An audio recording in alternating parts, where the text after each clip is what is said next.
Hello and welcome to The Cast of Us, a podcast dedicated to The Last of Us on HBO and brought to you by the Fan Critical Podcast Network.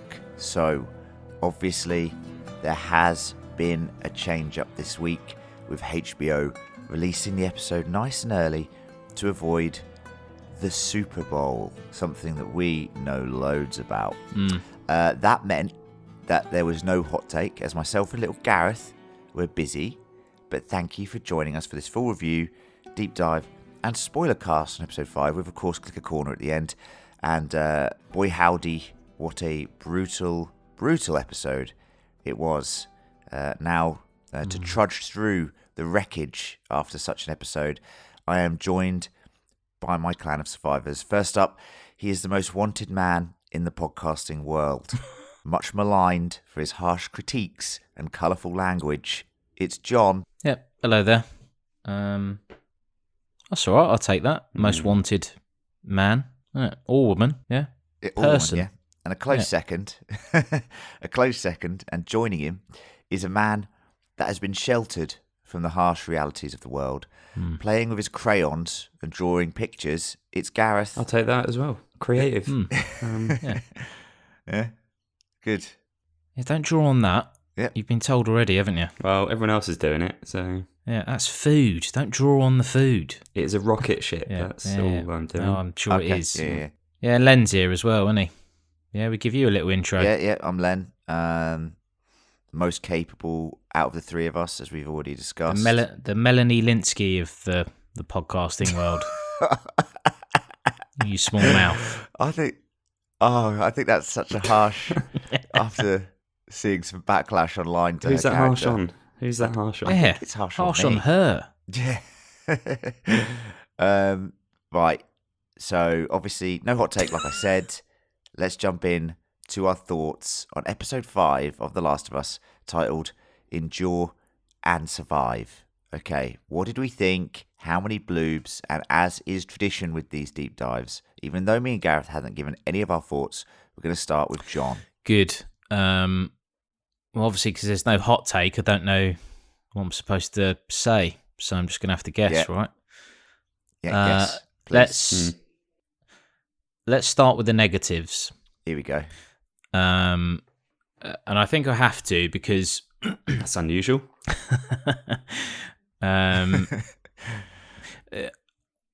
I think most people are going to absolutely love this episode. That's a negative, is it? In fact, fuck it. I'll start with the positives. It's a 5 bloob episode. I'm gonna give it. Yay! I'm gonna give it 5 bloobs. And here comes the negative part. I think we need to start upping our game here in terms of our expectations of this show, because there are parts of this episode that I think that were particularly badly written. And I can't get over how some of it feels like it's a proper, a very well written drama show, and yet I have to sit there and accept this diabolical scenario at the end where we've got 100 or 200 soldiers or whatever it is, like just smashing down the street in this big. Like, it's an army going after just a kid just because Melanie's pissed off. And I know that's not... Kathleen, yeah. No. Yeah. I find that more unbelievable than the bloater. Like, it makes no sense for people to be so reckless in their choices of what they're doing. Particularly this group that have overthrown Fedra like 10 days ago or whatever it was. Like, why would you be happy to go, do you know what? We're going to go on this mental crusade just to catch this one guy and his deaf little brother. Like, no. Silly. Really silly. So part of me was really like, oh, God, is this... can I give this 5 bloobs because of that? But I will do. Just because I think that the performances that that doesn't involve Melanie Linsky, the guy with a beard that is only in it because he's Perry. a voiceover for the game. Perry. Yeah, whatever. All that stuff, rubbish. Oh my god, the interrogation of those people as well. Like, fuck me. I've seen people say soccer mum, and it's like, yeah, actually, but it's just stupid, isn't it? So stupid. I'm not even having a go at her now, because like whoever they would have cast, like even if it was a male lead, that dialogue and the performance of it, rubbish. They would have been better off being faceless, to be honest. I'm not having a go at her, but the performance, rubbish. Yeah. No, but it's what she's been given, right? It's not like I'm going, I wasn't happy with the delivery of that fantastic dialogue. It was just a silly scenario, and you can't. It can't be so throwaway with the. All right, well, just burn the bodies, because what the fuck? Honestly. So this is your review of a 5 Bloob episode. No, but this is what I'm saying though. That this is why I'm like. That's why I led with it's a 5 Bloob episode. Because the stronger parts of it overthrow this silliness. It's probably why episode 3 is so good, because it concentrates on just those two people. And I know some people hate that because it doesn't move the story along. But I quite like that, the capturing of humanity in time over the 20-year period or whatever it is in an apocalypse, essentially. But yeah, look, we'll talk more, obviously, about the good bits of the show, and Henry and Sam. So yeah, but I do want to caveat, because I feel like I would be letting this episode get away with murder if I was just like, yeah, it was brilliant and there was nothing wrong with it. No, like the issues that episode 4 had, they didn't just disappear; they reared their ugly head again. And part of me was just like, go away. Can you just go away, please? So, yeah. So, a brilliant episode. Yeah. Brilliant episode, but I've just ranted for a good, what on my timer says, 6 minutes. Yeah, but this is going to be an hour podcast where it's going to be extremely positive, and it will be. Yeah. So... Yeah, it will be. Imagine I'm the...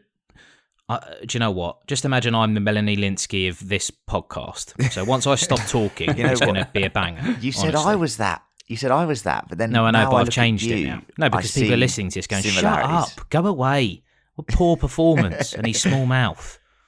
So yeah. But no, Melanie Linsky, I had a go at her last week. I don't necessarily think it's her that's the issue. I think that character is just terribly written. Yeah, I do agree with you that they are my least favourite scenes with her in it of the season. And that's just the way it is. Now, yesterday, I was feeling extremely delicate because me and Gareth had a heavy day of drinking. And when you're hungover and you're just a bit like susceptible to just breaking down. Emotions. I was an absolute mess watching this episode yesterday. Blubbering called me in tears, all over you? the couch. Well, I didn't call you in tears. I called you after I'd cried. So don't worry about it. It was honestly, it's a 5 Bloob episode. It's just fucking harrowing and disgustingly brutal. And I had genuine concerns that the biggest issue this show was going to have, when I heard that pretty much the whole of the first season's adapting the first game, was making you care about the characters. Because some of the characters, and it has played out this way, you're only with them in the show for like a screen time of like 40 minutes or 50 minutes. Yeah. And, this show is littered with major character deaths. Every episode's had one. So maybe not episode 4 actually, but all the others have. And you sort of, you watch it and it's just an incredible achievement what they've done to make you feel connected and engaged and care for these characters, and then they take them away from you. Brian died in episode 4. Oh, yeah. Oh, Devastating. you're right, Gareth. Yes, there is a major R.I.P. character death in each episode.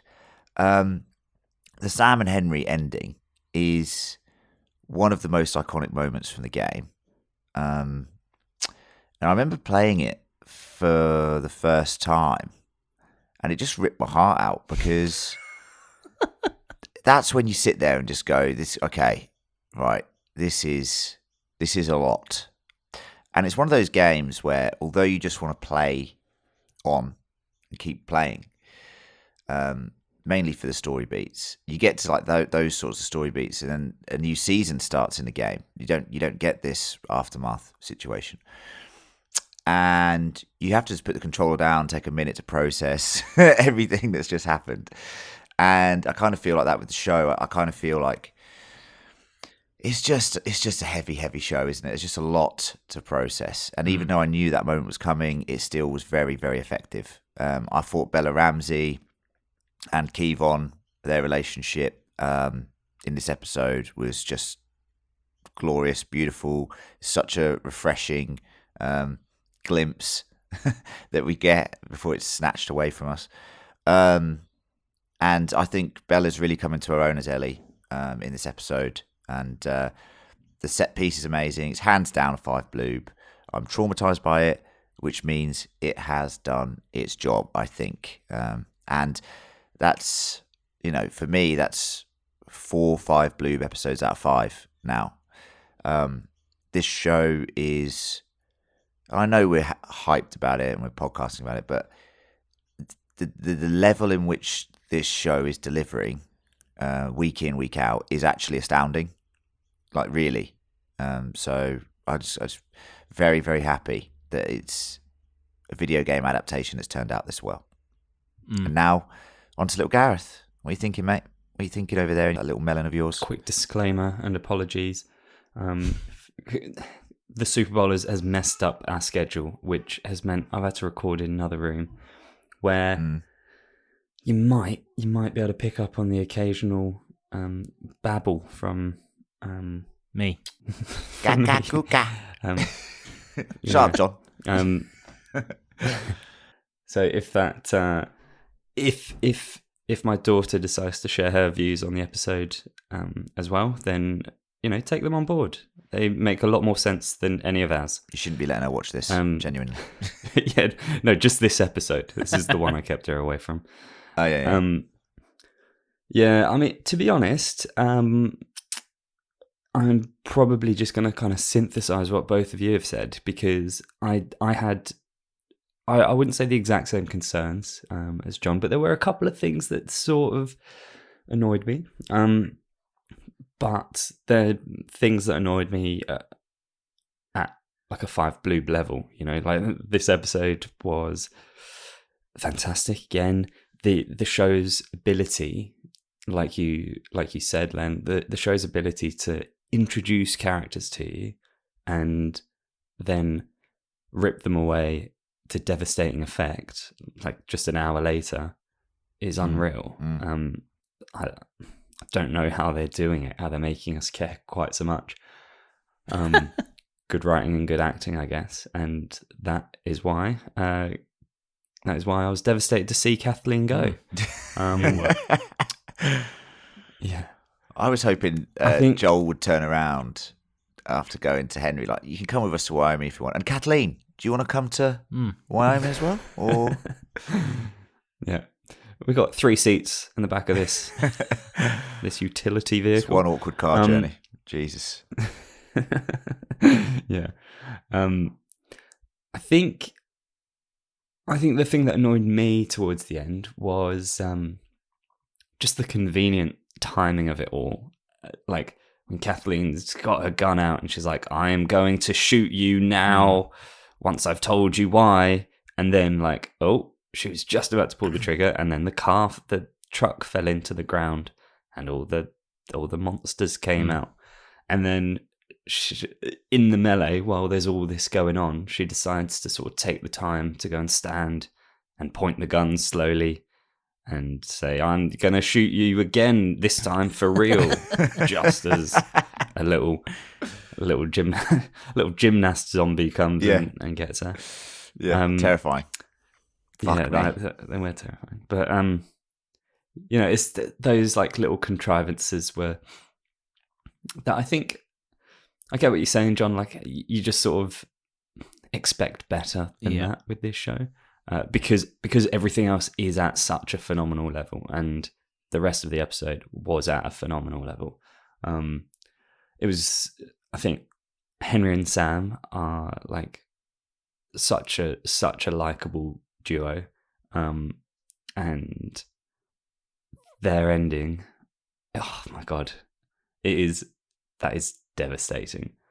I think that has more impact, I think, even than Joel losing his daughter at the start. Like it's, oh man, what Henry had to do in that moment and his reaction to it. Oh, it's his reaction stunning. is so good that it's so heartbreaking that it just, that's what set me off. Like it's just like, what did I do? What did I do? Oh my god! Just thinking about it makes me almost well up a bit. Jesus, I'll stop thinking about it. Yeah. So again, it was a great story. Generally speaking, incredibly well told. And yeah, I love it. Another 5 Bloob episode. Lovely stuff. Well, of course, that's a fantastic score from all of us. There are some nitpicks which we'll get into. We're going to do a scene-by-scene breakdown. We're also going to have Clicker Corner with all the video game Easter eggs, and there's loads, so that'll be really fun. But before we head into a quick ad break, so many of you have been in touch to let us know your thoughts, and if you want to feature in a feedback section, all you have to do is email us at fancriticalpodcast@gmail.com. The link is in the show notes. Just click it, write a little email, send it on in. And a big thank you to everyone who has reviewed the pod. But we do implore you, if you are enjoying these podcasts and listening to these podcasts, please do leave us a review. Takes 2 minutes. Doesn't have to be 5-star. Please be 5-star if you're really enjoying it. You don't even have to like it, honestly. Engagement either way is better than no engagement. I did notice that someone has given us a 1-star review on iTunes in the US. Excellent. We don't know who it is. They've obviously not commented. Coward. Yeah. Most wanted man on the internet. Email in your name. Yeah, your social media handles, address if you want. I mean, if they're listening again, then that's interesting. Well, I reckon we offended someone, which is very possible and happens quite often. Yeah, agreed. Fuck them. And finally, if you want to, be offended more, you can join our Patreon and support us with some delicious monies. Go to patreon.com/fancritical and get access to loads of bonus content and join our fantastic community of patrons. Thank you to all of our patrons. Your support means the world to us and lets us do this because we wouldn't be able to do it without you, basically. That's patreon.com/fancritical. Now a quick musical interlude, some adverts, and we'll be back with a scene-by-scene breakdown of episode 5 titled Endure and Survive.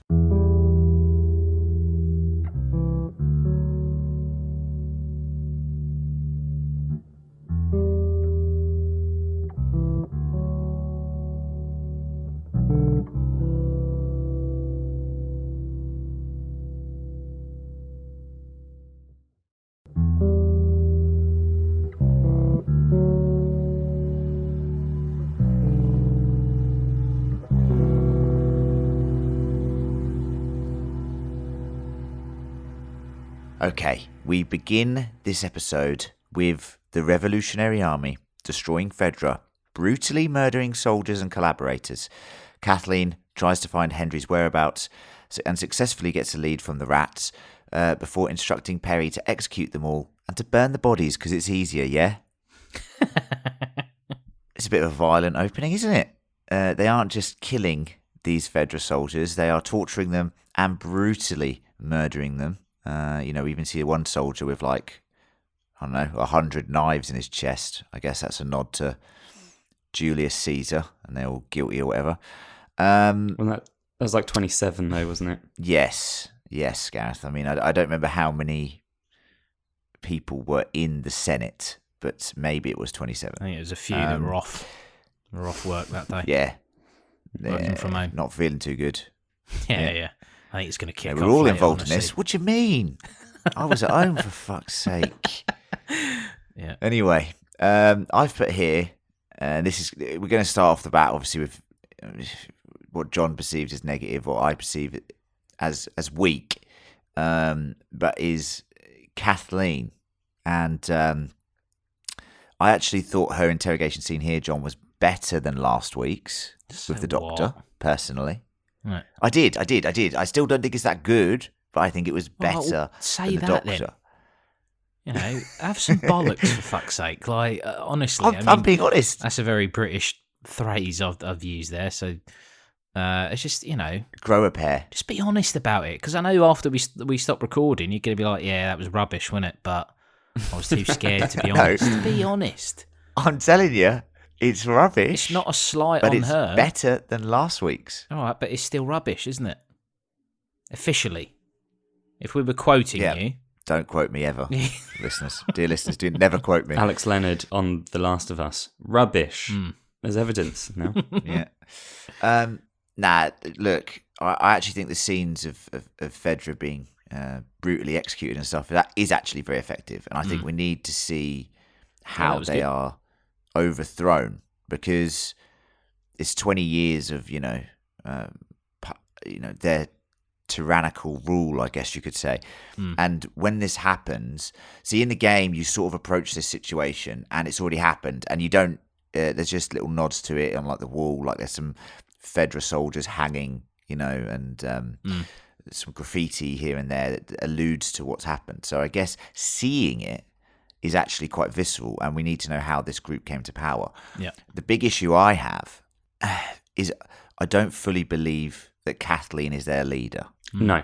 And that, even though I think they try pretty hard in this episode to tell you why she's the leader and tell you why she's hell-bent on revenge, for me, it's just a bit weak compared to the excellent standards that the show has been setting. Yeah. Yeah. And that's my 2 cents on it. Well, I think that sums it up. My feelings. Yeah. Well, if that's everyone's feelings, we'll move on. Well, I mean, what else do you want me to do? Like, if I start going on a rant again about how rubbish I think that is, I will say, like, the bits outside, I mean, that is, like, visceral, man. Like, the guy's getting a beating on the floor. I think he's being garroted and then shot in the head. I'm like, Jesus Christ. Yeah, that might have been 2 different scenes. It is. No, it's fucked up. Yeah, it's fucked but up. it's like, do you know what? I'm gonna kill him dead. Like, it's really like extra. Like, he is double dead now. Yeah, and I'm not saying the show's been hiding from violence, but I do think that they are showing it sparingly compared to the game. In the game, you're a fucking executioner. It's a video game, death though, count isn't is it? huge. Like, if you went like of course, 4 hours Of without course. any violence, you'd be like, what sort of game is this? Yeah. Kirby's Dreamland. Mate, That's what it is. Eats everyone. he's swallowing everything. Yeah, Stealing he their just- powers. If anything, he becomes one with whatever he swallows. It's quite nice in a way, you know what I mean? He takes all these Definitely powers. quote Len But, on that. Wow, imagine that. The Last of Us, it's like Kirby's Dreamland. Yeah. No, I'm thinking more that line where you said he becomes one with everyone he swallows. I'd say if HBO do Kirby's Dreamland, that's never getting past any censors. Jesus. No. Anyway, let's move on. Henry and Sam avoid the militia and find shelter with Dr. Edelstein, who we saw last week. In an Anne Frank-style attic, they hide out. Henry gives Sam lots of crayons and paint to help him not be scared. Yeah, hasn't got a Game Boy. That'll do it. Yeah, no Kirby's Dreamland for him. I'll tell you what's funny. In The Last of Us Part 2, and this isn't a spoiler, you come across when you're like sneaking around and you're trying to take down this group. At one point, you sneak up on someone who's playing a PlayStation Vita. Oh, yeah. And, yeah, and they're playing. I can't remember what game it is, like Burnout or something. I can't remember the game. Is it Silent? I can't remember. And it's just a funny little thing. So when you mentioned Game Boy, it just reminded me of that. Let's talk about the fact they decided to make the character of Sam deaf in the show. I thought personally it was so much more interesting than the game, and it adds a whole different dynamic to Henry and Sam's relationship. But there was some quite like moving, quieter moments, definitely at the end of the episode, which I felt were way more effective, right? Yeah. I wonder why they went down that route. Well, I did listen to the official Last of Us podcast, and they did allude to the fact that Sam and Henry in the game are a reflection of Joel and Ellie. And Ellie is obviously extremely talkative. And Sam in the game also has a fair bit of dialogue. And they were worried that it would seem too similar and too identical, and it would be like just dialogue. Whereas they thought they needed to sort of slow it down, show the reflection of the characters, but not have them basically, exactly the same. And this allowed those quieter moments to shine through. Yeah. So it makes sense. Like when they said it, and I think Neil Druckmann even said like, "Fuck, that's a really good change." Like the guy who made the game. So, I think it worked. I think the guy the kid they found, Kevon Woodward, apparently this. But they did. They put a Twitter call out, John. They did. Put a Twitter call out. I know. Yeah, and he's barely acted. This kid, his performance was just. I thought it was brilliant. I thought it was absolutely brilliant. He plays this sort of scared, semi-capable kid who's been sheltered by his bigger brother. I loved it. Did you guys like his performance? Yeah, I mean, brilliant, right? Can't say much more. Yeah. Well, we're going to have to for the podcast. And that's it this week. I think it added some extra dynamics that were really effective. Like, when Henry hears gunfire that like happens to be Joel, as they're about to leave the house, and just that look from Sam, it like. Because they're about to leave, Henry's like, "Yep, sounds all. It's all good. I think we can leave." And then suddenly, Henry's like, "Oh shit!" Shitting himself. Yeah, and Sam doesn't know. He can only read what's happening by seeing Sam's reaction to stuff, and he looked so scared in that like second, like, "Whoa, what's happening? What's going on?" Tough world to that. Yeah, it is a tough world. Yeah. It adds to that that vulnerability, right? Like he really does rely on his bigger brother because that's his only kind of vessel of communication aside from obviously his notepad. But yeah, I mean, very believable relationship, those two. Like, yeah, I don't know. Maybe they hung out for a bit beforehand because it was very good. Well, it was very good. When it's clear that Dr. Edelstein, who we see die in the previous week's episode, because it was technically in the future, is not coming back. Henry and Sam see, like Gareth just mentioned, Joel killing soldiers, and that gives Henry the idea to use Joel to help them to escape. They follow them to where they're sleeping and hold them at gunpoint, which is where we left last week. Now, I'm glad we got to this point quickly. There was a little bit of concern in me that when we were like, at this, 11 days earlier, I was a bit worried that the whole episode, this is something The Walking Dead would have done, and I will shit all over it. It would have taken the whole episode to get to that point where they're held at gunpoint. Do you know what I mean? Yeah. Do you know what I mean? It genuinely would have, and they would have been like, "Oh, this is such an arty decision to show the other side, the person on the other side of the gun, and it's taken us an hour to get there." And it would have been so dull. You would have given it 5 blueberries at the time, though. 100%. Amazing, yeah amazing. I did put here that just before they leave the flat, or the attic, the Anne Frank attic, I did think. I think it's officially called Sam. That, but yeah, it's definitely called that. Yeah. When Sam signs to Henry, like, did they kill him about Dr. Edelstein? And then he just hugs Henry. I was like, that's just crazy good. And he said, probably. He said, probably, and then he hugs him. Although he actually signed yes, and that's it. John. I was going to ask John knows you, signed. Could you pick up on any? Yeah. There are some differences in US, BSL and ASL, British Sign Language and American Sign Language. Yeah. So I guess in it's the nuance of how you would sign that. I mean, it's not just because someone signs it. But that's the interesting thing in this performance. Obviously, the little kid is actually deaf. I don't know. Sometimes you can tell if someone's learnt sign language like the week before, or they've learned it just for that specific thing. He looked like someone that was genuinely quite good at signing. Oh, that's really good. That's really interesting because he did just learn it apparently like a week before, which is what actually happened. But apparently he was really passionate about it, and I have no idea. It doesn't even cross my mind, which is bad, that someone could look at that and say, well, he's just bumbling his way through it. Do you know what I mean? So it's really nice to know that he actually looked believable doing it. Yeah. That's good. Good. That's good info, John. Thank you. No problem. What happened next? It's not all about our lives. What happened next? Yeah. No, it's definitely not. Henry convinces Joel to reluctantly help them and work together to escape via the tunnel system, which Henry informs them has all the infected in there.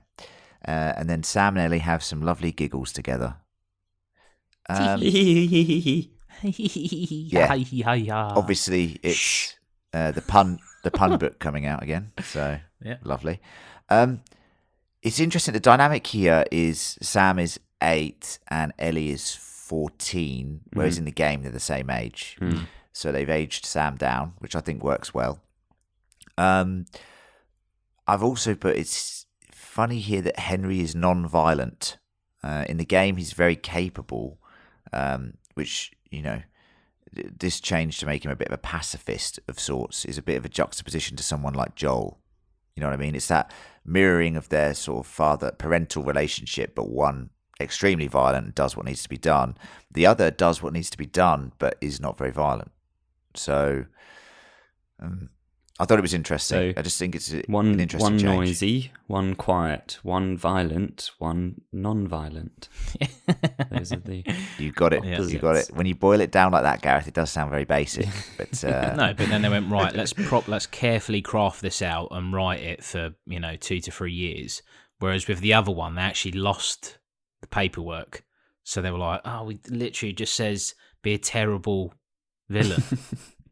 Well, I mean, we're shooting in 2 hours. Honestly, just do that. Honestly, it'll be fine. Just do that. No one will care. Kathleen, are we shooting? Are we shooting in 2 hours, or are we holding the camera up and saying I'm about to shoot and then not doing it?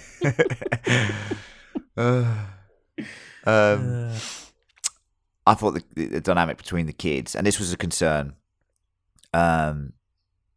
because when they made Sam's character deaf, I was genuinely concerned because I didn't know how it would work. I didn't know how that bond between Ellie and Sam would come through. In the game, there's lots of banter between them, and they're talking about growing up in the apocalypse.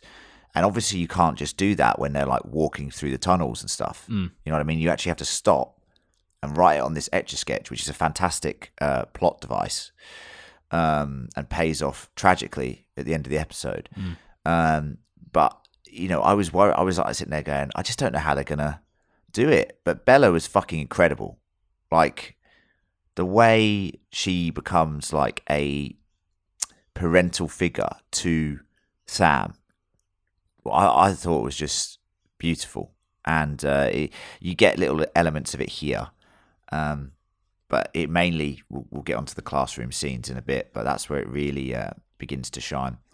The 4 of them proceed down the tunnels where there are, in fact, no infected. I know, but stop shouting about it. No. Yeah. There's no infected down here. Can you just... Yeah. Honestly, this is what I'm talking about last week with the car radio stuff. Can people just relax a little bit? Quiet. Yeah, Silent. just Ninja mode. Yes. Yeah. There is no infected, as Henry keeps saying. See, I told you my plan will work. Awful but there impression. is... Very good. There is a classroom, though, and remnants of an old group of survivors.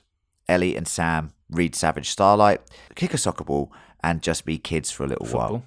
You can tell. You can tell that Bella Ramsey can actually kick a football because English, isn't she? You know when you see people on screen trying to play football. England. Just even the way they approach the ball is wrong, but she knows what she's doing. And nutmegs him. Yeah. Quality finish. Absolutely makes him. Little elbow. See ya. Clean. A nutmeg, for any American listeners, is when you kick the soccer ball between football. someone's legs. But yes, we say football, you say soccer ball, whatever. This is one of my favourite sections of the game, actually, which originally is the sewer system of Pittsburgh and now is the Kansas City tunnels. Go Kansas City tunnels. Woo! We'll get on to Kansas I'm City sure Chiefs this in a is bit. brand new information for them. Yeah. You get this little mini story in the game, which I'm going to talk way, way more about in Clicker Corner, but there is a nod to it here with the drawing of Danny and Ish on the wall. But that's juicy Clicker Corner material, so do stick around for that. Sarah was a soccer player, so I think seeing Ellie playing soccer must hit Joel pretty hard. What do you reckon? Yeah, probably, I guess. You know, Well, you just then- can't tell with him, can you? You can. He should have you said can never something, tell. shouldn't he? He should have said, "Oh, this is hitting hard because my daughter was a soccer player. She used to kick a ball." Yeah. like Well, he that looks at as his well." watch. He actually looks at his watch when they're like kicking a ball about, which is a little, obviously, tick that he's done several times this Tick, season. because it's a watch. Yeah, see what I did there? Accidental. but I'll fine. wind it Yeah. Accidental, yeah. in. Innit? Wind it in. Well, good one. Yeah, here he is. Right. Can we get on with the rest of this pod? Oh, good. Oh, Good. his face. I don't have one. So I'm just gonna No, of crack course you on. don't. Why would Yeah. you keep looking at your watch if it doesn't work? That's what I always say. It's you think because it's No, it's not. It's got nothing to do with his daughter, all right? Yes, it has. He's going, I wonder what the... Oh, it's fucking hell, it's still broken, isn't it? 20 years of this. Fuck's sake. Yeah, well, the watch, obviously, for anyone who doesn't remember, is something that Sarah did give him on Outbreak Day and the day that, she Happy died. Outbreak Day. So- What? What's the... Henry explains what he did to Kathleen, revealing that he sold out her brother, who seems to be some sort of Jesus-type figure for the Revolutionary Army. He did it so that he could get leukemia medicine for Sam. It's very vague, isn't it? Like, he was a great man. And then everybody says it. Like, Perry's like, oh, yeah, he was great. He was so great. Like, what did he do? What was he doing? He does sound like the Second Coming, doesn't he? Well, Like, yeah. genuinely, they're all like, I would have followed him to the ends of the earth. Literally. But you need some medicine. Oh, yeah, he's over there. Yeah. I mean, maybe he was a firefly because the way they describe him is kind of the way that the fireflies kind of operate. So I'll be interested to see. Well, I don't think anything will ever come of it now, but just a little bit of theory crafting there that he might have been a firefly. Yeah, do you not think we'll I ever think it find might- out Might about have been this, stronger. this mythical man? Or that it will just... No, that's I it? think it's just. I think that's it. I think it's just one of those things that will wash by us now. I think we're going to leave Kansas City behind, and all that we'll take with us is the tragic loss of those characters. And it will definitely, we'll talk about how it will affect the characters, but these events, will, let's just say, pretty much shape who these characters become by the end of the season. Spoiler. So, not really. They're just depressed individuals. As our team makes it out the tunnels, they're pinned down by a sniper. Joel successfully flanks him and sees an old man. He asks him to please not, and then reluctantly kills him. A little less camp than that. Tragic, innit? I mean, what is this old guy thinking? Honestly. Yeah. Poor fella. Yeah. Genuinely. Terrible shot as well. Fucking hell. Oh, his eyes probably don't fucking work or something. Well, don't be a he fucking looks about sniper then. 76. Like, yeah. Yeah. Yeah. Let's send our best man to be the Yeah. sniper. All right. Yeah. I'm just going to take this sniper rifle, if that's all right. Take the grenade launcher. You like that, didn't you? The grenade launcher, yeah? Because you've said you're going to take the sniper rifle, but you've actually picked up a shoe. So I'm not convinced you're the right man for the job. It's a broken watch you've picked Put that up. shoe down. Anthony, put that shoe down. Here you go, son. Now listen, you radio me if there's any trouble, okay? Just, yeah? That's also a shoe. The radio's... That's, Hello? God. Absolute Yeah. shambles. I thought the way that Joel says please don't was actually quite effective. It was.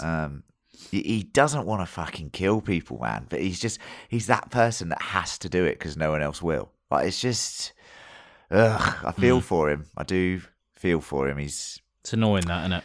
It's just it's annoying. Knowing you're like at work and it's Friday and it's like, we need to get the beers in because it's, got to do the beer run for the team. I'm like, I can't be arsed with this because then you have to expense it and stuff. So I think that is exactly the same as what Joel's going through, where he has to kill people. Exactly. He's worrying about the invoicing process. Yeah, well, it's a pain in the arse, it is. This question might be one that you can't answer. Okay. How much is Shoot. How much is Joel diverting from the game? Not really at all. He's kind of like, I'd say he's on the same trajectory, the same path. I think because it's a show, because it's a show and not a game. In the game, you're playing as Joel, so when you do certain things, you have a reluctance of doing them. Yeah, like when you're executing someone or something, but you're being forced. Well, you definitely don't. I don't care. Fuck them. Yeah. But some people do. I think because we're watching it, it's a completely different way to sort of see his character. And you're not an active participant; you're a voyeur.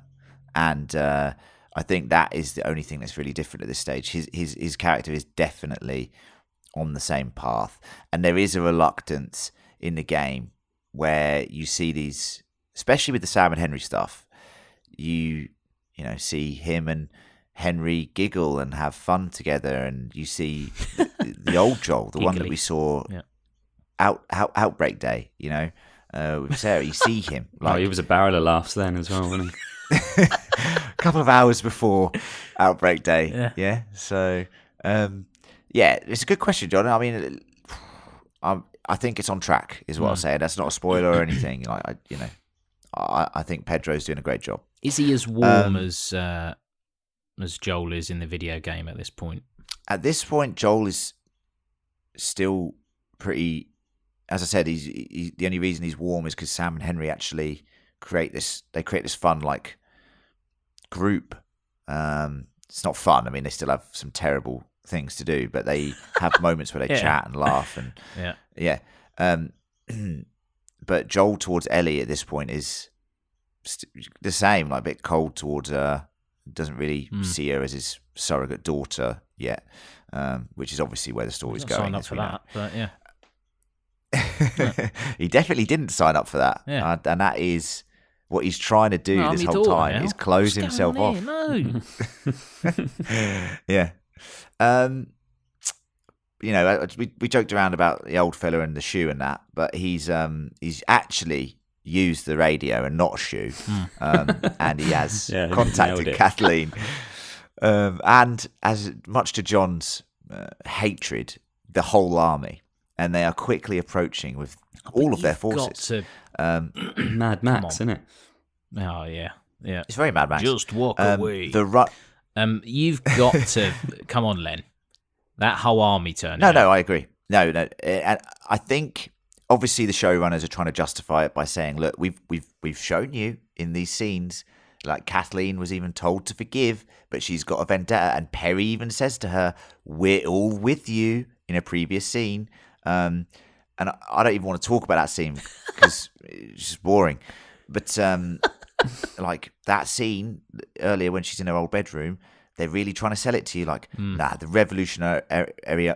Revolutionary Army was nothing with your brother because he effected no change. With you, we've overthrown Fedra. We're going to follow you into the abyss. You know, slagging Jesus off, unbelievable.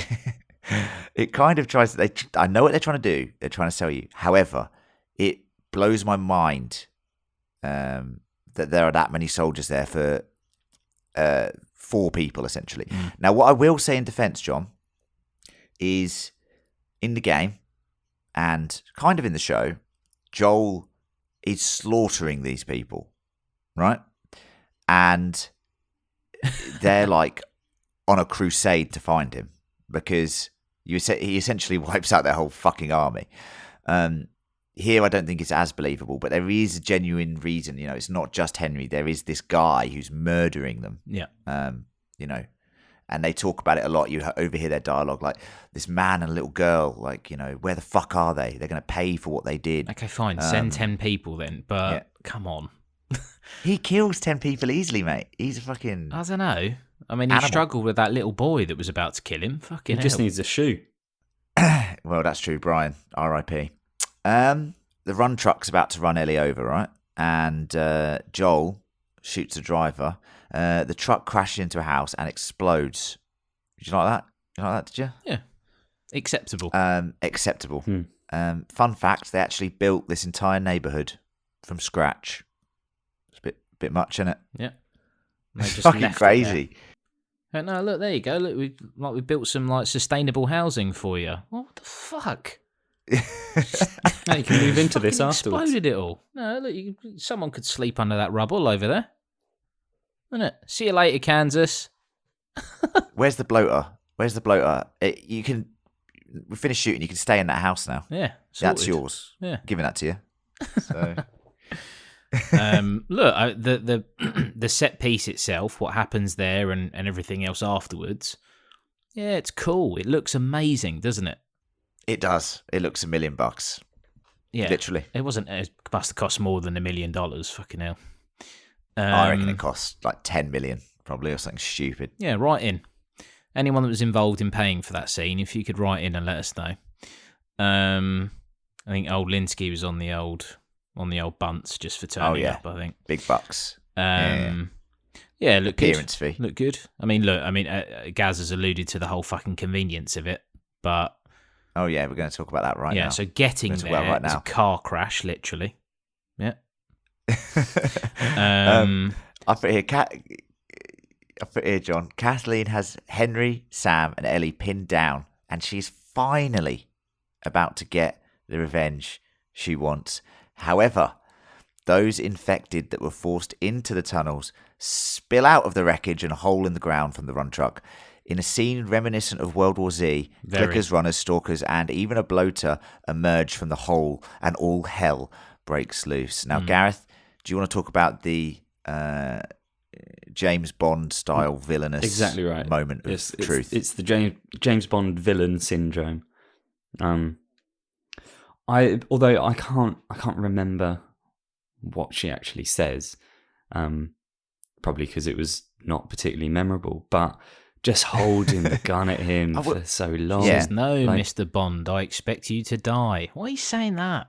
Well, no one else has written any lines. Well, John, what she and Gaz, what she does say is, and I actually thought it was quite effective and pays off quite well with her demise, is all kids die, Henry. Oh yeah. They die all the time. Yeah. Yeah, I know, but it's And why it's is such a your throwaway brother's nonsense, life isn't it? Yeah. worth more than my There brother's? is like none of this matters. Like she's not going to convince him. Like is No. Henry going to go, oh yeah, okay, yeah, no, good point. Imagine being one of the soldiers behind her going, fucking hell, that's a bit rough. Did she just say that? Yeah, it is rough. Yeah. It is rough. Yeah, I'm not happy about this. I'm going home. Yeah. It's, I'm starting a revolution within the Revolutionary Army. Yeah. I should have stayed Second home like coup. those guys that didn't kill Julius Caesar. That's what I should have done. yeah. It's like there's nothing to be gained. Like Henry knows why she wants to kill him. She doesn't need to explain it. She doesn't need to be like, remember my brother. And then he's like, oh God, yeah, now like just do it, man. She's so fired up and determined to get her revenge.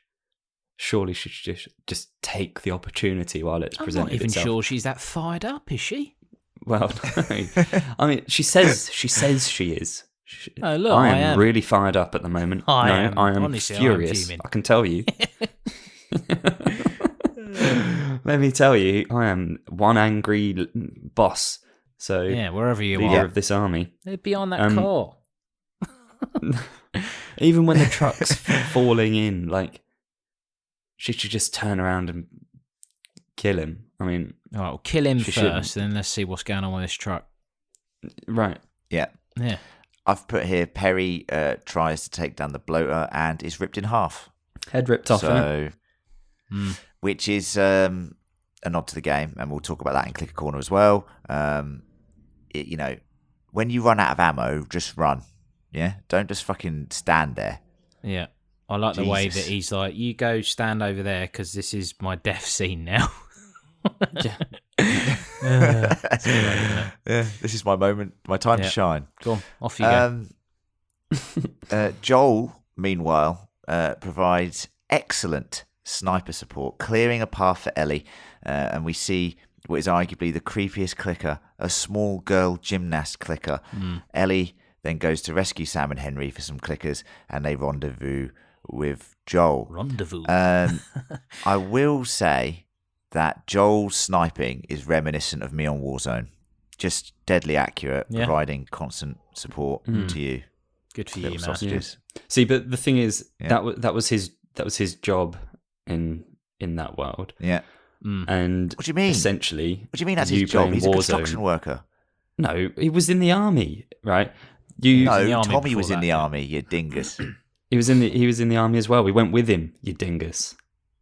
Oh, dingo, double dingo. Yes. Oh, it's double dingo. We've activated He's double gone and dingo. double dingoed Finally, himself. it's been 400 Oh, pods. we've done it. Right. We've done it. Sound the buzzer. Dingo out my baby. No, that was We've gone off track. But yes, you were saying, Gareth, that was his job, and I'm just a loser for playing video cretin. games. Is that what you're saying? Correct. I mean, yeah, it essentially is your job, except you don't get paid for it. Should do in a way. Kathleen stops them as they're about to escape, and for Oi. the second time Where are you going? in the space of 5 minutes, is about to kill them again before the creepy child clicker jumps on her. Why she should just shoot him? Why is she stopping him? Do you know what I mean? Just bang, bang, bang, dead, dead, dead. Not her fault, though. Again, that's just No. bad writing. Like, don't put her in that scenario. I thought this little girl clicker is absolutely terrifying. And like Gareth said, she's a gymnast in real life.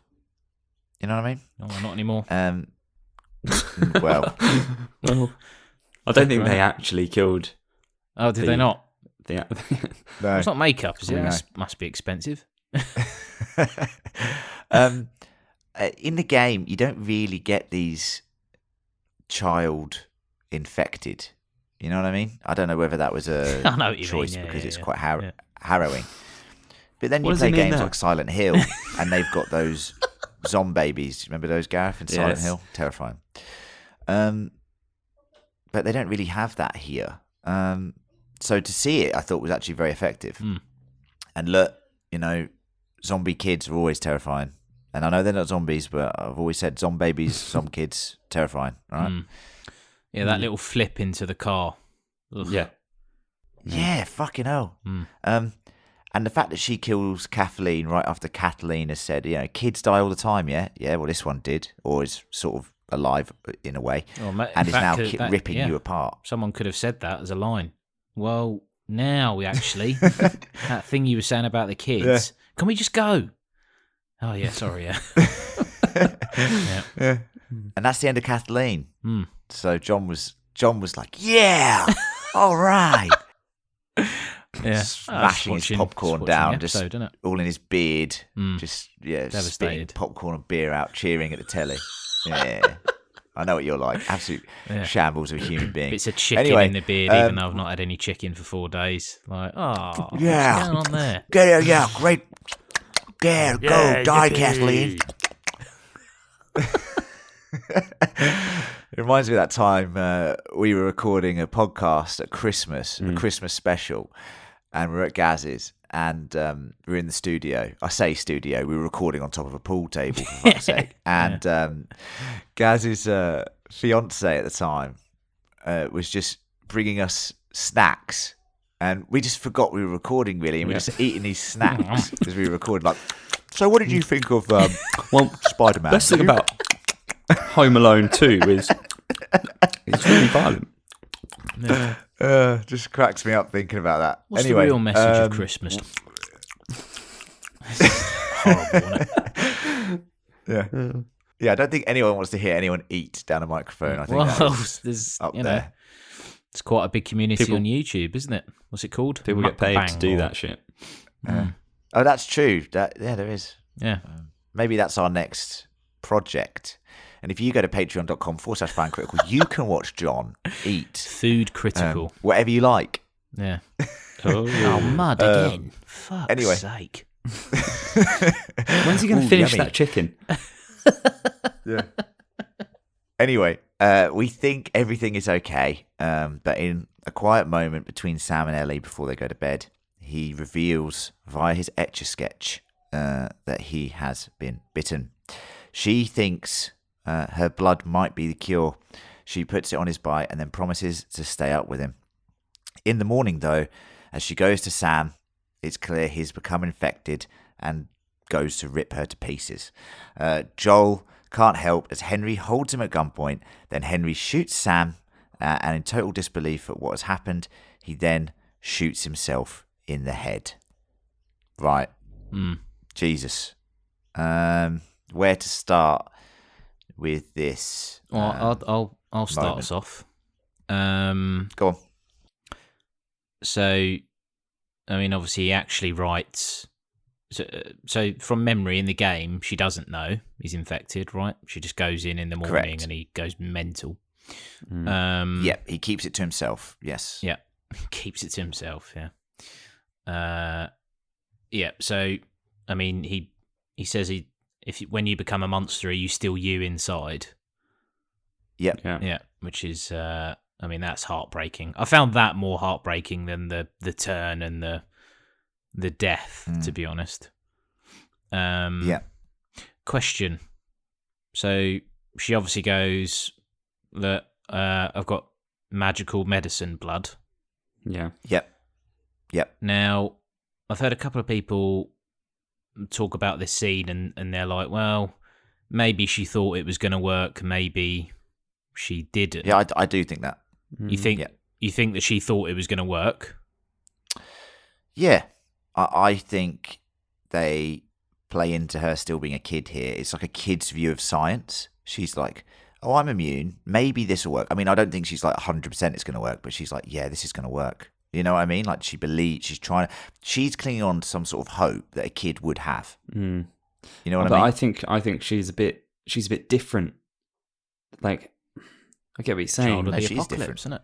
She is different. She's I not. agree, but she still wants to see the best in people. Yeah, I don't know. I don't know if this Ellie would be that innocent about that. Yeah, Okay. I think that Ellie in the game wouldn't do this, and I think Ellie of the show would do this. Right. That's the difference I'm distinguishing. Okay, so Gaz, are you of the opinion that she does it to comfort him more than thinking it's going to work?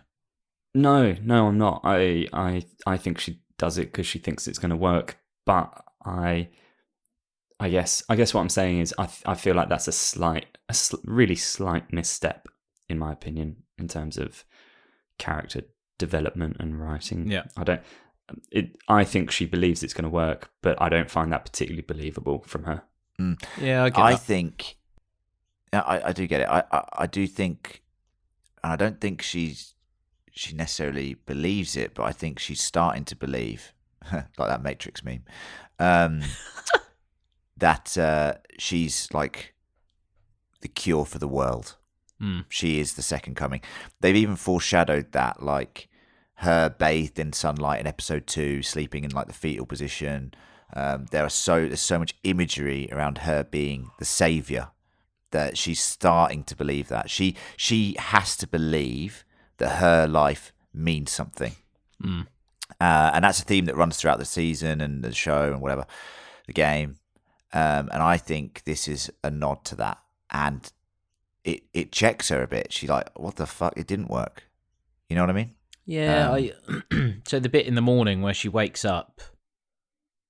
Yep. I mean,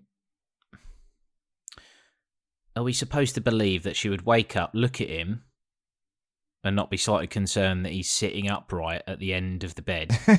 Yeah, horror movie trope. I mean, it's weird though, isn't it? I tell you what's a weird situation. Because he's deaf, he doesn't hear her, right? It must be a weird perspective for an infected that can't hear, right? So it adds that extra dimension to it. So the fact that he's sitting on the edge of the bed might actually seem quite normal. But because he's deaf, you know what I mean? It's only when she approaches him that he goes ballistic. But so the fact that he's sitting there on the bed in like a stasis position, I think does seem quite normal and something that an infected wouldn't do. An infected wouldn't sit on the bed. No, he just yeah. Well, who knows? Put your feet up. Depends. Knackered. Chill out. Yeah. Yeah. I don't know if I even considered that point that he would still be deaf as an infected. Yeah. Would that be the case with someone that's blind if they're infected? Well, there is a theory. And it has been discussed that we talked about it with Nana in the first episode, that the cordyceps virus actually fixes potential ailments. Now, obviously, didn't fix his hearing yet. Well, it might have done. It might have done, yeah. I mean, but that's interesting. It's an interesting concept about this cordyceps virus. Anyway, but yeah, I think he is deaf in this. I think the whole point of that scene is obviously for the jump scare moment anyway, but yeah, it's very effective. I think it's very effective. And then obviously what happens next, I thought the kids chatting via the Etch-a-Sketch and Ellie revealing that she's scared of ending up alone, such a beautiful little moment between them. And the Etch-a-Sketch is just like, or the magic pad or whatever you call it, is just such a fantastic storytelling device. It really elevates those conversations. Elevates. Yeah, it does. What about the? He's missed it, hasn't he? What's Sam? Did miss it. Yeah. What's Henry doing here? Like shooting at the ground as Joel's going to do something. Well, he's panicking. He's panicking. Yeah, he's in full panic mode. But I will also say, the way he uses, when he shoots Sam, that's a good shot. Like, really good shot. I literally thought the same thing. Yeah, I feel like maybe he's a little more familiar with guns than he made out. Wow, unbelievable shot in that sort of struggle. Call of Duty headshot. Welcome to the squad, Henry. On the Game Boy. He's only played the Game Boy version, so why have you not showed your little brother that you got a Game Boy? No, it's mine. He's got crayons. He can have these crayons, all right? The Game Boy's mine. Yeah. You got loads of crayons as well. Don't worry about that. Yeah. It was a very good shot. Yeah, Yeah, look, I mean, it's devastating, right? I thought Pedro Pascal was great at this point as well. I think they all are. Yeah. Yeah, it's it's one of those scenes where you're like, why am I watching this fucking show? Honestly, it's just so depressing. I know. I know. And you know me, I like that sort of stuff. Do you know what I mean? Yeah. Bleak. You're a bleak human being. Yeah. Aren't you? Bleaky Bill, for any Aussies that are listening. Yeah. No, you're John No Pun No Fun. Yeah. That's I your know, name. but that TV show's not getting any viewers. Yeah. Oh, you should watch it. It's this guy who doesn't do any puns or have any fun at all. It's brilliant. Yeah. Just got renewed for season 2. Just check it out. Apparently J-Bone's going to be in it. Yeah, so just a very depressing end to that sequence. And look, as you say, but this is what confuses me, is that the writing is so good when it focuses on creating depth to these characters in like 40 minutes. And they've already done it in 3 other episodes. That it confuses me that that group is such a misstep. It almost feels like they were added in last minute or something. Like, it's weird. Yeah, I mean, I thought Henry's, what did I do? What did I do? When he's saying all that shit, I was just, it's just so good, so believable. And the moment where he shoots himself, and you hear Joel go, "Henry, no!" like that, like, you know what I mean? And you see Bella Ramsey and Ellie just scream, and you're just focusing on their face. It's making me like get goosebumps in a bad way right now, like how horrible it is. Like, it's just fucking, just abysmal situation. And we'll talk about differences in the game, but here we actually get to see the aftermath of that, and we see Joel and Ellie digging graves. Ellie leaves Sam's Etch-a-Sketch on his grave with the words, "I'm sorry." As she and Joel begin the long walk back to Wyoming, the long walk to Wyoming. So the "I'm sorry" thing, that set me off again. Sounds when you're hungover. I was just such a. Yeah. I know, I was such a state, and then she put that. I was like, oh god, what? It made me kind of think. Just, it's so well written, like you just said, John, because they've made the Etch-a-Sketch like this plot device, and then they've put it on his grave with the words "I'm sorry." I was like, when they must have done that, the show must have been like, that's pretty good, isn't it? It's pretty effective. You know what I mean? It's not an accident, is it? Imagine someone's like, "Oh, do you know what we could do?" No. I know it's not an accident. Yeah. But I just thought it was fantastic. I just thought it was fantastic and heartbreaking. And what do you reckon to this, boys, that Joel's literally witnessed a father, sort of a de facto father, son or daughter relationship, die right in front of him? And he sort of, what's that look towards Ellie at the end of the episode? Is that he's getting too close to Ellie, or is that like, oh no, we're more like, no, he's father? He's about to call her cargo head again. Hey, cargo head, hold up! Yeah, you're going the wrong way. Grave. Oh, and you've left your Etch-a-Sketch here.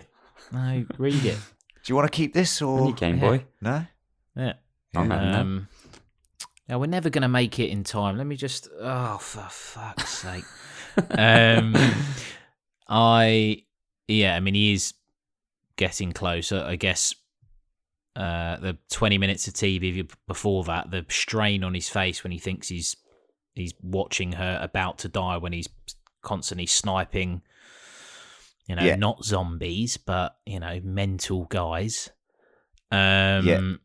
And infected. And then obviously that desperation when he thinks that he's going to lose her in the house with Sam and Henry.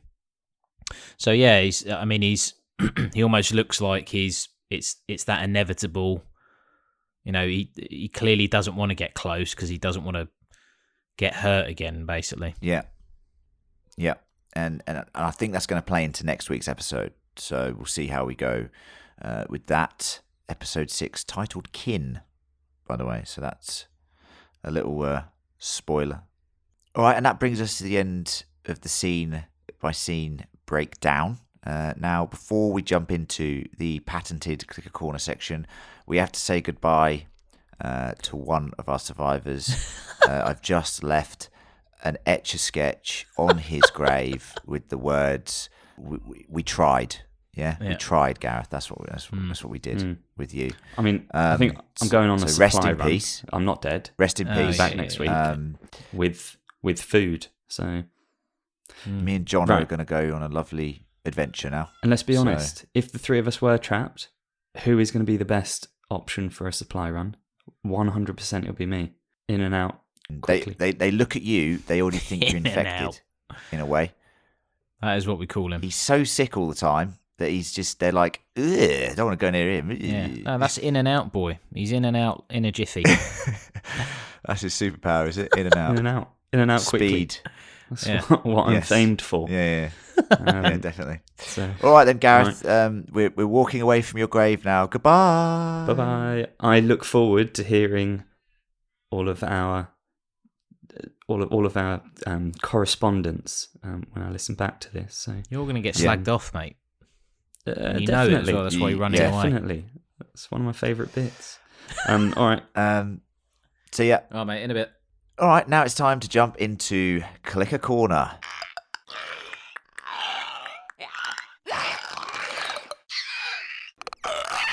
All right, John. No Gareth now. No, Thank dead. God for that. Fuck him. Anyway, joking, but seriously. First up, let's talk about Henry and Sam. So Henry and Sam in the game are much more capable than they are in the show. They were a part of a group that is essentially hunted down by this group of revolutionaries, or hunters as they're called in the game. Henry can actually handle himself pretty well, as can Sam. Now, obviously, in the show, they gave them a much more compelling narrative, but in essence, the character is the same, and that gut punch hits just as hard in the game. Let's talk about something we didn't really get to touch on in the main notes, which was something we say at the end of every podcast, which is endure and survive, and that is Savage Starlight. And we finally see Savage Starlight, a comic that Ellie loves in the game and is one of the main collectibles that you sort of track down. It tells the story of Dr. Daniela Starr, who can travel faster than the speed of light. And she's got her classic catchphrase, to the edge of the universe and back, endure and survive. In the second game, there are even more Savage Starlight collectibles. And when you find one in the first game, it's usually followed by Joel saying, "Hey, Ellie, I found another one of those comics you like." Like yeah, where's he from? Do you like that impression? I don't really know. But that was my impression of Joel. I really wish I could do impressions. It'd make my podcast game honestly make this so podcast much stronger. Better. Yeah, it genuinely would make my podcast game so much stronger, wouldn't it? Anyway, Ish and the Classroom. Now, this is arguably my favourite Clicker Corner comment of the season, John. So get ready for this. Yep. Now, Ish is a character that you never really see in the game. But as you make your way out of Pittsburgh, which is Kansas in the show, you track sort of what happened to him and his family or clan of survivors, not really his family, but a clan of survivors, through notes and environmental storytelling. So when you first, what you first see is a boat crashed on the beach, and you sort of see that he basically, when Outbreak Day happened, he went out to sea and started to live just out at sea away from all the fucking chaos. But then he run out of supplies, right? So he moors the boat and he heads into the sewer system under Pittsburgh. He makes a sort of safe house. And then when he goes to loot for supplies in the nearby suburbs, he finds survivors. And he says, look, okay, you can come down and stay in the sewers with me. They build this classroom, they have teachers, they have a little society going on down there. And then what happens is someone doesn't follow the rules. You actually see the board, there's house rules on the board when you go into the... And someone doesn't follow them, and an infected gets in. And essentially what happens is this siege within the safe house. And the teachers basically lock themselves in a room, defending themselves from the infected, and execute all the children because... Jesus. They don't want them to get infected and turn. Ish escapes the safe house and hides out in a nearby suburb before he is eventually killed as well. Danny and Ish are the protectors you see on the poster of the classroom. And that whole segment has it's just what The Last of Us does fantastically well, which is build a story through you just going through an environment, and it's very creepy, and you see like graffiti on the wall, and you see these notes, and you read them, and you see the bodies, and you're killing infected in that area, and you later learn that the infected were like the teachers and whatever. It's just a brutal segment of the game, and I'm one of my favourite parts. Sick in the head. It's a really cool little Easter egg. Yeah. Like that. That was Pretty very brutal good story, though, isn't it? Very good. Yeah, I mean, very depressing, obviously, again. Very fucking depressing. Yeah. We see the bloater John, the most advanced stage of the infected. Yep, big fella, Unless, isn't he? of course, we could talk about something called the Rat King, but I don't want to spoil too much from season 2 Okay. or potentially season 3. The bloater is terrifying and takes multiple Molotovs, nail bombs, and ammo to kill. They throw spore bombs and charge at you like a bull, like we saw at the show with Perry. It had the trademark execution, which is if you die to the bloater in the game, it's a one-shot kill. If it gets you, you're dead. It basically puts its hands inside your mouth and rips your jaw and head apart. Yeah. Essentially, it's fucking grim. And they kept it. And that is how Perry dies, which is just, gory as, and like we talked about, the brutality in this episode is high. Fucking hell. Yeah. But yeah, what a iconic death from the games. Yeah, look very good. So I'm glad they kept that in. Do you think we're going to see another bloater this season? No. No way. I think it's one of those things that even in the game, when you see them again in the future, you're kind of a bit fatigued by them. Do you know what I mean? It's, not one of these again. It's, I don't see the value in seeing another one, to be honest with you. I think, like I mentioned, the Rat King briefly, I think that's going to be important in season 2 or 3, because we know that Last of Us Part 2 is going to essentially span 2 seasons minimum, because it's a much, much bigger story. So yeah, I think it would be cheap to see it again, personally. Yeah, we'll fair see. enough. Sam has a toy in the game. There's a toy robot that he sees in a toy store, and he tries to take it, and Henry tells him no. They have this motto, Henry and Sam, in the game: only take what you need. Yeah. Sam puts the toy back, and Ellie actually secretly stashes it, and she goes to give it to him later in the game, actually the night that he turns. And then you end up having this little toy in Ellie's backpack for the entire game. And she says how she should have left it at his grave. So obviously the Etch-a-Sketch has sort of replaced the toy. Yeah. But you have this marker of Sam that you carry right with you throughout the whole game, which is a nice reminder in a way. And of course, we got to talk about the end of the episode. So in the game, like you mentioned, John, actually, Sam doesn't show Ellie his bite. She just wakes up and finds him infected, and then he tries to kill her. Here, as he's younger in the show, he's like looking up to her, so he looks to her for advice. And I thought it was a nice touch that he actually showed her the bite and sort of was like, "Can you help me out?" Because the game is structured in seasons. As soon as Henry shoots himself in the head, it cuts to black, and you've got like 5 seconds of black, and then it fades up. It's a whole new season. It's like autumn, I think. And yeah, you just the characters have obviously progressed like months, and you just they're sort of not really talking about it, and they do mention it every now and then, but here you actually deal with the aftermath of what happened with the graves and that, and I thought that was particularly tough to watch and was nice to see it. I don't think, although the seasons thing works really well in the game, and I think it would have worked really well if it was a film and you cut it up that way, I think when you've got the TV show like this, they have to show the aftermath, right? Yeah. Yeah, I think, I mean, they still do that, like, hard cut. Yeah. But obviously it doesn't jump forward as far. Yeah, Yeah, no, it's an interesting change. I think they've obviously made a concerted decision there to change up the narrative anyway, given that you've got, that he does tell her in the show that he's infected versus, you could argue that it's a bit selfish of him to get bitten and then say nothing and just hide away in his room. Yeah. It's that hope, though, isn't it, with kids? You know what I mean? Might be all right. He doesn't really. It might be all right. Yeah. And that's it for Clicker Corner this week. Obviously, loads of similarities, a few differences, but it's awesome how close they're staying to the game. And what else is awesome is you guys writing in, letting us know your thoughts and feedback. You can write into us at fancriticalpodcast@gmail.com.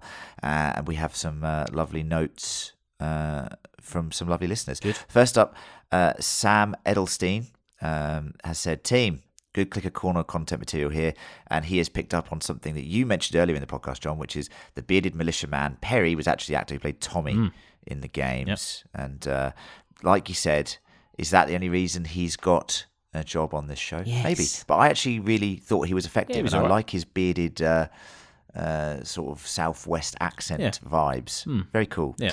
And I like Tommy in the games, and I like Tommy in the show. So Tommy's a fantastic character, and maybe we'll see him next week. Sevin Ketzer, lovely patron, has been in touch and has said, just for a bit of fun, because you're British and that, here's how my brain imagines you guys look based on your voices. Now, as this is a podcast, I can't necessarily show you, dear listeners, what these characters are. Yeah. One of them is from Peep Show, Jez. Jez, okay. Basically, one of us looks like Jez. Right. I think that's pretty accurate, to be honest with you. One of us looks like Caesar from Rome. Oh, yeah, that's a good one. And the other one looks like Mr. Ratburn from Arthur. Just Google these, listeners, and Who's Mr. you'll see. Ratburn? And that is essentially, it's Arthur. It's Arthur. So I'm going to say that one's Gareth. He's basically a little animated character. John's like now. Oh, you mean curiously. sorry, right, yeah. You mean the cartoon Arthur. Yeah. Oh, no, right, not Arthur okay, like yeah, sorry, the Knights of the Realm Arthur. Yeah, I mean yeah. like the cartoon. No. Arthur, I was thinking Mr. of Ratburn. the film. But no, okay, yeah, fair enough. I would say that's pretty accurate, to be honest. I'm probably the most like Jez, to be honest. Not in like character and that, but like looks wise. Yeah. Maybe. Do you reckon? I mean, look at fucking Mr. Ratburn. Like, I mean, he could be you, to be honest. I'm going to say Gaz is Mr. Look at the state of him. I'm going to say Gaz is Mr. Ratburn. Unbelievable. Well, he's a teacher, so there you go. Yeah, he is a teacher. That was part of my reasoning. Thanks for that. That did make me chuckle. Bob Johnson's been in touch and said, hello, great podcasts as usual. To further the Philadelphia/Kansas City topic, the former Eagles coach is the current Chiefs coach. Oh, there you go. What do you reckon to that? Yeah. It is, of course, Super Bowl Sunday. And we are, of course, talking about the fact that Pittsburgh was changed to Kansas. And Kansas City Chiefs are playing Pittsburgh right now in the Super Bowl as we record this. Yeah. And now you're telling me that the Eagles coach is now the Chiefs coach? There's too many links here, John. Too many. This is crazy. Yeah. I'd imagine that's all they're talking about in the build-up to the Super Bowl, is the crossovers with that's The Last in of the Us. presses. That's what they're asking. 100%. Thanks, Bob. That is a fantastic little tidbit. And if you're watching the Super Bowl right now, I hope your team is doing very well. I hope they're having a great time, okay? And I hope you have a great time. And then when you're done with the Super Bowl, listen to this. Yeah. Or if Hopefully you they haven't listened both to this, win, yeah? Thank you. Hopefully they both Yeah, win. everyone's a winner, yeah? Yeah. Do you know who's the real winner in Super Bowl Sunday? The adverts. They're the real winner. Yeah. Be watching Bloody those love it. trailers I love later. that. Yeah, I love that. I love like just looking at all the trailers. So much fun. Anyway, that's it. It's been a very, very long podcast. That is our deep dive on episode 5 of The Last of Us, titled Endure and Survive. We want to know your thoughts, theories, likes, dislikes on the show. So email us at fancriticalpodcast@gmail.com, and your email might be read out just like those we just did on the podcast. We've gone very long, so sorry we couldn't do more. We'll try and get onto them next week. That's fancriticalpodcast@gmail.com. If people could be so kind as to subscribe, share, and spread the word of the podcast, that would be amazing. You can go even further and leave us a review. Some of the reviews have been absolutely fantastic. The guy who gave us 1 star, or girl, fuck off, yeah? And you can join our Patreon and give us some monies by going to patreon.com/fancritical, get access to bonus content, and become part of our fantastic community and give us delicious monies. Yeah. Thanks to John. Cheers, mate. For being with me. All the way, didn't pull as out. We rest. Yeah, good one. As we rest the Etch-a-Sketch on Gareth's grave and walk away, we refuse to look back, and this podcast is now a 2-man podcast for the foreseeable future. All right, let's all remember the wise words of Savage Starlight. Endure and survive, everybody, and we will see you next week for episode 6. Bye. Bye.